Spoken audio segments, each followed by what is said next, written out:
menangkap tanpa konfirmasi tindak pidana. Ini mengacu kepada bahwa penyelidik atas perintah penyidik bisa melakukan penangkapan. Sebetulnya pengaturannya begini, ya.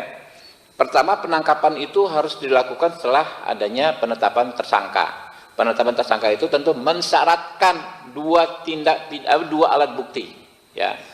Lalu penahanan itu, ya, syaratnya ini jauh lebih berat, ya, jauh lebih objektif dibandingkan dengan apa yang diatur di KUHP Orde Baru, ya. Di KUHP baru penahanan bisa dilakukan pertama apabila tersangka mengabaikan panggilan 2 kali berturut-turut. Ini kan sangat objektif. Panggil sekali nggak datang, 2 kali nggak datang, jelas faktanya. Yang kedua, apabila tersangka memberikan informasi tidak sesuai fakta. Ini kan gampang di cross checknya, gitu loh.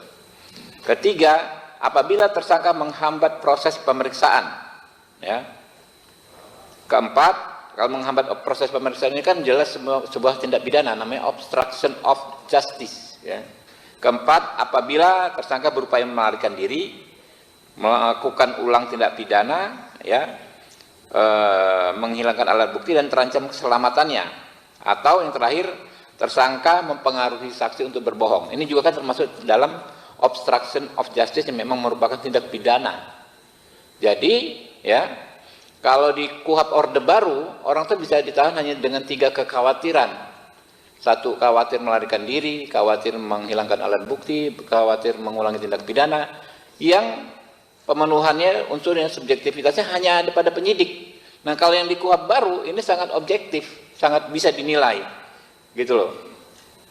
Jadi teman-teman, ya, kami sih terus berdoa sampai sekarang, ya. Rekan-rekan Komisi 3 kita di grup, bismillah kita doakan hari ini bisa disahkan, ya. Semoga nanti benar-benar bisa disahkan KUHP baru, menggantikan KUHP Orde Baru, ya. Jadi aneh kalau ini bilang, ya, ada poster lain berbeda, kamu bisa jadi korban KUHP baru. Lah, mereka nggak ngomong.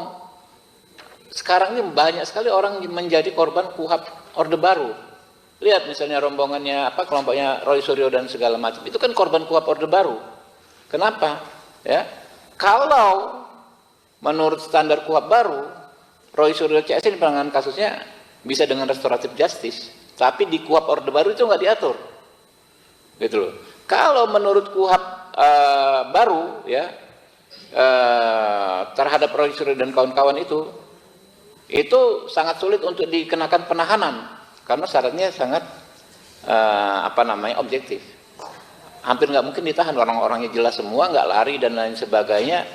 Tapi kalau menurut KUHP Orde Baru, ada peluang dia ditahan sewenang-wenang.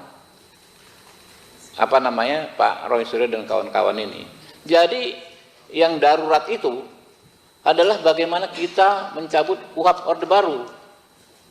Yang emergensi panggilan darurat itu bagaimana segera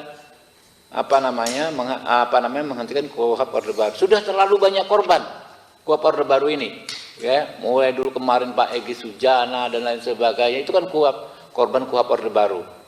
Ya, kita terus ikhtiar, ya teman-teman, agar memang nanti bisa segera disahkan. Download Tribun X sekarang, menghadirkan lokal menjadi Indonesia.